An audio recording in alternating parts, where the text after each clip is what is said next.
પાટણ પોલીસને દોડાવનાર ટોળાની પોલીસે જાહેરમાં સર્વિસ કરી આરોપીઓનું મુંડન થયું અને લંગડાતી ચાલ પણ જોવા મળી અને આરોપીઓ સામે પોલીસે જે કાર્યવાહી કરી તે મામલે હવે ક્ષત્રિય સમાજે સિંઘમ બનનારી પોલીસ સામે કાર્યવાહી કરવાની માંગ કરી છે અને સસ્પેન્ડ કરવામાં આવે આ પોલીસ કર્મચારીઓને તેનું આહવાન પણ કરવામાં આવ્યું છે। શું છે આ સમગ્ર મામલો વાત કરીશું આ વિડીયોમાં। વૈષ્ણવજન તો તેને કહીએ જે પીડ પરાઈ જાનાને રે। નમસ્કાર, નવજીવન ન્યૂઝમાં આપનું સ્વાગત છે। હું છું જયંત દાફડા। પાટણના જીલિયા ગામે થયેલા ઘર્ષણ બાદ 18 ક્ષત્રિય યુવાનોની ધરપકડ કરવામાં આવી હતી। પોલીસે તેમને જાહેરમાં માર માર્યો હોવાના આક્ષેપો થયા છે અને આ ઘટનાના વિરોધમાં ક્ષત્રિય સમાજ દ્વારા એસપી સહિતના જવાબદાર પોલીસ કર્મીઓને તાત્કાલિક બરતરફ કરવાની માંગ કરવામાં આવી છે અને રામાબાઈ માતાના મંદિર ખાતે મોટી સંખ્યામાં ક્ષત્રિય સમાજના આગેવાનો ભેગા થયા હતા અને આ જે ઘટના બની છે તેનો વિરોધ કરવામાં આવ્યો હતો અને સમાજના આગેવાનોએ ઘટનાને અમાનવીય ગણાવી અને ઉગ્ર આંદોલનની ચીમકી પણ ઉચ્ચારી છે। યુવા ક્ષત્રિય સેનાના અધ્યક્ષ અભિજીતસિંહ બારડે આક્ષેપ કર્યો કે પોલીસે લોકશાહીનું હનન કરીને યુવાનોને જાહેરમાં અમાનવીય રીતે માર માર્યો છે અને આને જ લઈને પહેલાં તો શું કહી રહ્યા છે ક્ષત્રિય સમાજના આગેવાન તેમને સાંભળીએ। જય માતાજી, જય ભવાની। મિત્રો, બધા જાણો જ છો, ગુજરાતમાં હાલ ઉકળતો ચરુ છે। ઠેર ઠેર સામાજિક મુદ્દે ઘર્ષણો, વિવાદો અને નાના મોટા અણબનાવો ઠેર ઠેર થઈ રહ્યા છે। એમાં હમણાં તાજેતરમાં પાટણ જિલ્લાના ચાણસ્મા તાલુકાના જીલિયા ગામે એક ગુનાહિત ઇતિહાસ ધરાવતો એક વ્યક્તિ, લગભગ 2 સગા ભાઈઓ છે, એ વ્યક્તિઓ સાથે ક્ષત્રિય સમાજના કેટલાક યુવાનોને અણબનાવ થાય છે અને અણબનાવના અંતર્ગત એમનો જે આંતરિક ધંધાકીય વિષય નાનો મોટો જે પણ હશે એ બહુ વિસ્તૃતમાં આપણને ખબર નથી, પણ એ વિષય અંતર્ગત એમનો થોડાક દિવસથી ઘર્ષણ ચાલતું હતું અને એ ઘર્ષણ દરમિયાન ક્ષત્રિય સમાજના ઠાકોરો દરબારોના કેટલાક યુવાનો એ બાબતને ચર્ચા કરવા, સંવાદ કરવા અથવા તો ઘર્ષણના ઈરાદે જે પણ ઈરાદે ગયા હોય તે એના ફાર્મ પર જાય છે અને ફાર્મ પર જઈ અને બહાર નીકળને બોલાચાલી અને ઉગ્ર તકરાર થાય છે। એ દરમિયાન જાણે ગુજરાત પોલીસ તો પ્રોટેક્શન આપવા આવી હોય, ગુજરાત પોલીસ તો ભારતના એક વીઆઈપીનું જાણે પ્રોટેક્શન કરતી હોય, મહિમા મંડન કરવા આવી હોય, એને છાવરવા માટે આવી હોય, એ પ્રકારે અગાઉથી ત્યાં આગળ હાજર હતી। પણ ક્ષત્રિય સમાજના યુવાનોએ એ વ્યક્તિ સાથે જે બનાવ હતો એને ધ્યાને રાખી એના સાથે બોલાચાલી અને કદાચ કોકરી ચાળો પણ થયો। એ જે વ્યક્તિ એ કઈ દેશપ્રેમી કે દેશભક્ત તો છે નહીં, કે ગૌ પ્રતિપાળક બની કઈ મોટો ધર્માત્મા મહાત્મા સંતો છે નહીં, એનો પોતાનો ગુનાહિત ઇતિહાસ છે। એ પોતે ગુજરાતના કેટલાક નહીં પણ અસંખ્ય ગુનાઓ સાથે, ગંભીર કલમો, ગંભીર ફોજદારી ગુનાઓ સાથે ગુજરાતના વિવિધ પોલીસ સ્ટેશનમાં ખૂબ લાંબુ એની ક્રમકુંડળી છે અને અનેક પ્રકારના ગુનાઓ એના પર દાખલ થયા છે। પોલીસે આ વ્યક્તિની ધરપકડ કરીને ક્યારે રિકન્સ્ટ્રક્શન કર્યું નથી, પણ ક્ષત્રિય સમાજના ઠાકોરો દરબારોના કેટલાક યુવાનો ત્યાં આગળ ગયા અને એ દરમિયાન પોલીસના એક જીઆરડીનો કદાચ એ ડ્રાઈવર હશે 112ની ગાડીનો, એ ગાડી લઈને ત્યાંથી ભાગી છૂટ્યા। હવે પોલીસ ત્યાંથી ભાગી ગઈ તો પોલીસની બેદરકારી। હવે પોલીસ ભાગી ગઈ, પોલીસ ઉપર કોઈ પ્રકારનો હુમલો ક્ષત્રિય સમાજના દરબારોના ઠાકોરોના દીકરાઓએ કર્યો નથી, કોઈ જ પ્રકારના અધિકારી સાથે કોઈ એવું વલણ બતાવ્યું નથી, પણ પોલીસના કેટલાક જે કર્મચારી તેઓ ફરજ ઉપર હતા એ ત્યાંથી ભાગી ગયા।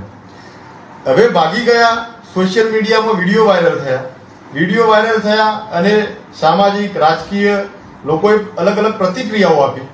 એટલે પોતાની પ્રતિષ્ઠા બચાવવા માટે આજે તાબડતોડ આવેશમાં આવીને પાટણ જિલ્લાના એસપીએ અને કેટલાક પોલીસ અધિકારીઓએ ખોટો રોબ જમાવા અને આ સામાજિક તત્વ જે પોતે ગુનાહિત ઇતિહાસ ધરાવે છે અનેક ફોજદારીની ગંભીર કલમો ગુનાઓ જેના પર દાખલ છે એવા વ્યક્તિને છાવરવા માટે ક્ષત્રિય સમાજના ઠાકોરો દરબારોના 18 દીકરાઓનું સડે ચોક વરઘોડું કાઢી રિકન્સ્ટ્રક્શનના નામે જે બર્બરતા સાથે જે ક્રૂરતાપૂર્વક જે દમન આચરવામાં આવ્યું છે એને સમસ્ત ક્ષત્રિય સમાજ વખોડે છે.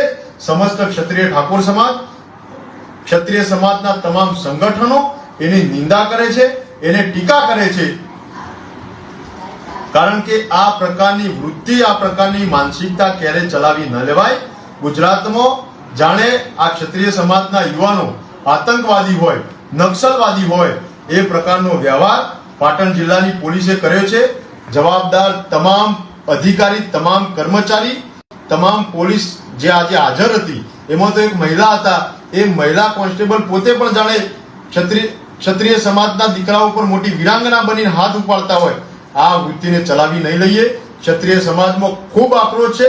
આખા ગુજરાતમાં દરબારો, ઠાકોરો, આજે તમામ સંગઠનો અને તમામ યુવાનોમાં એક આક્રોશ વ્યાપી ગયો છે. ત્યારે સરકારને આ મૂંગા મોઢે સહન કરવા વાળી વૃત્તિને ચલાવી નહીં લઈએ. સરકારશ્રીને કહીએ છીએ તત્કાલપણે હસ્તક્ષેપ કરી અને જે પોલીસ એનો દેશ પ્રેમ જાગી એની ખાખી વર્દીનો રોપ જમાવવા માટે આ જે અધમ કૃત્ય આચર્યું છે એના ઉપર કડકમાં કડક પગલો લે. એનો રાજકીય રીતે પણ અમે પ્રતિકાર કરીશું. સામાજિક રીતે ક્ષત્રિય સમાજ એક મંચ ઉપર આવી એક એકતાના માધ્યમથી ગુજરાતનો ક્ષત્રિય સમાજ તમામ ઠાકોરો દરબારો ઓનો જડબાતોડ જવાબ આપશે. સાથે સાથે તમામ સામાજિક આગેવાનોને કહું છું કે મજબૂતાઈથી જવાબ આપો. આને સાખી ના લેવાય. છાસવારે આવા જો બનાવો આપણામાં બનવાના હોય તો આજે મૂંગા મોઢે સહન કરી લઈશું તો ભવિષ્યમાં ખૂબ ગંભીર પરિણામો આવશે. આનાથી તો ગંભીર ગુનાઓ, જેમને મર્ડરો કર્યા છે, જેમને ગેમ રેપો કર્યા છે, જેને માનવતાને લજ્જિત કરે એવા અનેક ગુનાઓ આચર્યા છે, એવા વ્યક્તિઓ સાથે પણ આવું વર્તનને વ્યવહાર કરવામાં આવ્યો નથી. આજે ગુજરાતનો ક્ષત્રિય ઠાકોર સમાજ, સમસ્ત ક્ષત્રિય સમાજ, આ બાજુ ડેર, મામૈયા, પાટણ, સુરસર વિભાગથી મળી અને ક્ષત્રિય ઠાકોર સમાજ આ બાજુ 24 ગામ અમારા 12 પરા, 4 મેવાસ, આખો 27 ગઢવાડા, ચુવાડ, ચોરાજી, ઝીંઝવાડા સુધી અને બનાસકાંઠા કોકરેજ વિભાગમાં 42 ગોળ ઠાકોર સમાજમાં તમામ ક્ષત્રિય સમાજમાં ઓના ખૂબ ઘેરા પ્રત્યાઘાત પડ્યા છે. ક્ષત્રિય સમાજ આને ચલવી લેવાના જરાય મિજાજમાં નથી. એસપી પાટણ જિલ્લાના જે પણ અધિકારીઓ છે, જે પણ કોન્સ્ટેબલ, જે પણ પોલીસ તંત્રના કેટલાક કર્મચારીઓ આમાં ઇન્વોલ્વમેન્ટ અને જે વીર યોદ્ધાઓ બની અને જે બર્બરતા આચરી છે એના સામે જડબાતોડ જવાબ આપીશું. કાયદાકીય પગલાં પણ ભરીશું. કોર્ટ રાહે આગળ ચાલીશું. તમને કોઈ અધિકાર ભારતના સંવિધાને આપ્યા નથી કે તમે કાયદો અને વ્યવસ્થા હાથમાં લઈ અને તમે આ રીતે ખુલ્લેઆમ લાઠીચાર્જ કરો, ખુલ્લેઆમ મારવા ઝૂડવા માટેના આવા પગલા ભરો. આજે તો લોકશાહીને તમે લજ્જિત કરી છે. ભારતના સંવિધાનનું તમે ચીરહરણ કર્યું છે અને એનો ક્ષત્રિય સમાજ જવાબ માગશે. આના માટે આખા ગુજરાતના ક્ષત્રિય સમાજને આકલ કરો કે જડબાતોડ જવાબ આપવા માટે તૈયારી કરો. પાટણ જિલ્લાની અંદર ક્ષત્રિય સમાજની આપણી રાજધાની છે અને આપણી રાજધાનીમાં આ પ્રકારની વૃત્તિ ક્યારેય નહીં ચલાવી લેવામાં આવે. એ ચાહે ખાદીની મિલીભગત હોય કે ખાખીની મિલીભગત હોય કે સરકારની ક્ષત્રિય સમાજ પ્રત્યેની આવી દેશભાવવાળી, આવી વૃત્તિ, આવી વેર જાવવાળી આવી ભાવનાને સાખી નહીં લઈએ. એના માટે ક્ષત્રિય સમાજ જવાબ આપશે. હું વ્યક્તિગત આનું ખંડન કરી, આનો ઉગ્ર વિરોધ કરી અને ક્ષત્રિય સમાજ પોતાની એકતા અને અખંડિતતાનો પરચો આપવાની તૈયારી સાથે રણ મેદાનમાં આવી રહી છે. સાથે રબારી માલધારી સમાજને પણ વિનંતી કરીએ છીએ કે આખા રબારી સમાજ માટે ખૂબ માન છે, ખૂબ સન્માન છે. ક્ષત્રિય સમાજ રબારી સમાજ સાથે પણ આત્મીયતાના સંબંધો ધરાવે છે. અમારી લડાઈ કોઈ સમાજ સાથે નથી. સમાજના કેટલાક બની બેઠેલા અસામાજિક તત્વો અને એને છાવરવામાં પોલીસ આજે છેલ્લી હદે ગઈ છે અને જે ક્રૂરતા, બર્બરતા, જે નિર્દયતા, જે અત્યાચાર અને જે જુલમ કર્યો છે એના વિરુદ્ધમાં અમારી લડાઈ છે. એના વિરુદ્ધમાં અમે રણશીંગું ફૂંક્યું છે.